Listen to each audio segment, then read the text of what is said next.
ஏன் நண்பா, உனக்கு ஃபோட்டோகிராஃபியும் பண்ணணும், கோடிங்கும் பண்ணணும், அப்படியே பிஸ்னஸும் பண்ணணும்னு ஒரே நேரத்தில் 10 குதிரையில சவாரி பண்ண ஆசையா? இதை கேளு. ஒரு காட்டில் ஒரு கரடி இருந்துச்சாம். அதுக்கு செம்ம பசி. அப்போ ஒரு மரத்தில் ஒரு தேன் கூடு இருந்துச்சு.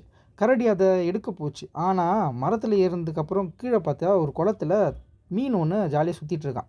அடட, ஹனியை விட இந்த தேனை விட மீன் நல்லாயிருக்கும் அப்படின்னு சொல்லிட்டு மீனை பிடிக்க ஓடிச்சான்.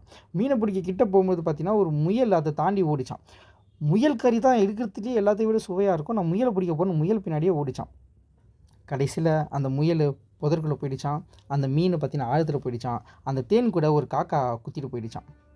கடைசியில் அன்றைக்கி நைட்டு ஃபுல்லாக அந்த கரடி பட்னியாக தான் கிடந்துச்சான். புரியுதா பாஸ்? ஒரே நேரத்தில் எல்லாத்தையுமே பிடிக்கணும்னு நினச்சா கடைசியில் ஒன்றும் கிடைக்காது. அந்த கரடி மாதிரி உனக்கு எதில் ரொம்ப ஆர்வம் அதிகமாக இருக்கோ அதை முதல்ல முடி, அப்புறம் அடுத்த வேலையை பார்க்க. நீ இப்போ எதில் ஃபோக்கஸ் பண்ணுறேன்னு கமெண்ட்டில் சொல்லு.